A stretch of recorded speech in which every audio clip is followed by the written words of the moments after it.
Chapter 9. Time Stops. "Where is it?" shouted Annie. In front of the Titanic, it sank deeper into the sea. Jack and Annie fell forward. They grabbed the railing and held on for their lives. "Maybe the treehouse fell into the ocean," shouted Jack. A great roar started coming from the ship. Jack imagined everything crashing forward, all the furniture, dishes, bicycles, 4 grand clock on the staircase. He looked down. A giant wave of water rolled over a lower deck. Jack imagined water flooding the third glass corridor, the card room, and the grand staircase, and he closed his eyes, waiting to be washed away. The barking came from a distance. "Teddy!" cried Annie. Jack had forgotten all about the little dog.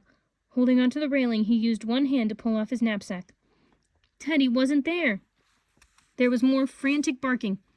"Where's Teddy?" cried Jack. "He's calling us!" shouted Annie. "We can't look for him!" shouted Jack. "We'll fall off the ship!"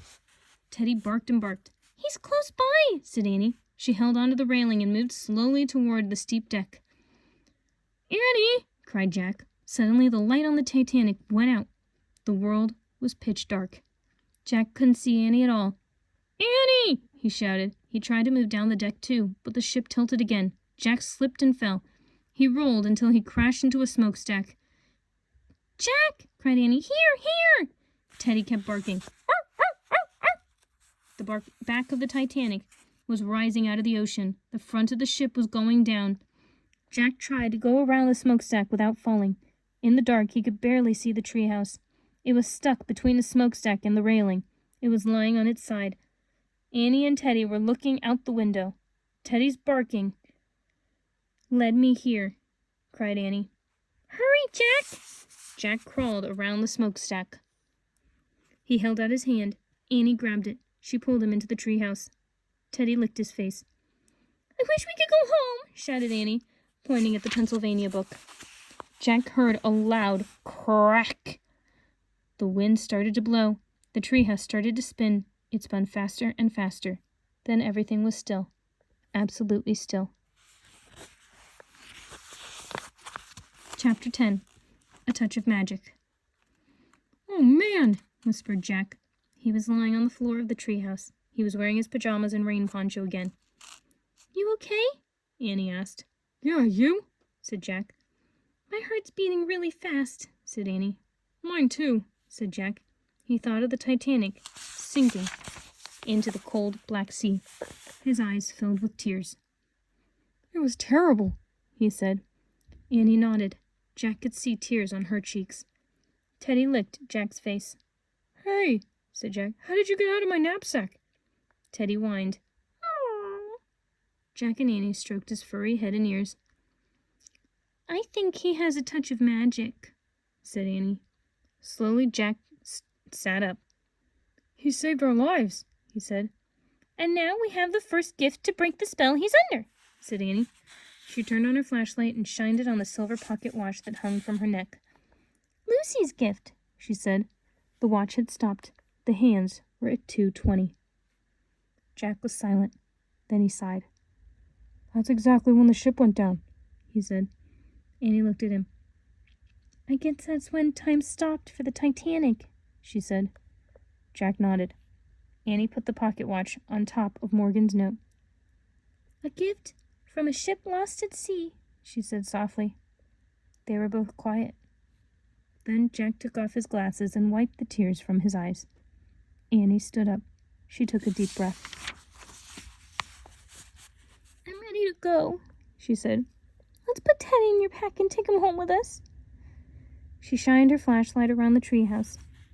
"Teddy?" There was no sign of the little dog.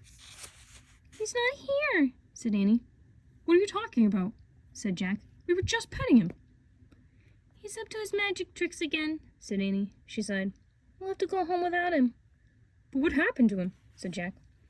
"I don't know, but I have a feeling we'll see him again soon." She started down the rope ladder. Jack looked around the treehouse one last time. "Teddy?" he said. But the treehouse was quiet. Jack pulled on his backpack and climbed down the rope ladder. Annie was waiting for him. Without a word, Jack took her hand. The rain had stopped, but water still dripped from the trees. Stars glittered overhead in a clear sky. Silently, Jack and Annie left the Frog Creek woods. They walked up the dark street to their house and climbed the steps to their porch. Before they went inside, they looked out again at the night. Time might have stopped for the Titanic, but books and memories keep the Titanic alive, don't they? It's a true story, but it's also like a myth now. Yeah, said Annie, and every time the story is told, we wish it had a different ending. Jack nodded. That was exactly how he felt. Staring at the starry sky, he shuddered at the memory of the sinking ship. He knew that he and Annie were lucky. They had come home. Good night, Titanic. Goodbye. Then he and Annie slipped quietly into their house, where it was cozy, dry, and very safe. More facts. The Titanic hit the iceberg in the North Atlantic approximately 400 miles off the coast of Newfoundland.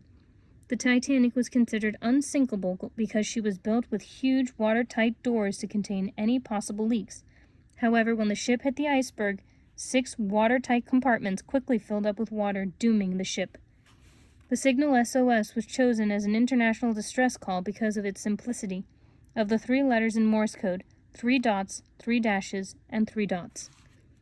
No one knows for certain exactly how long the musicians played on the Titanic, but legend says they played until the ship went down, and their last song was the hymn, Nearer, My God, to Thee. More than 1,500 people perished in the Titanic disaster, while 700 people escaped in lifeboats and were eventually rescued by a ship named the Carpathia.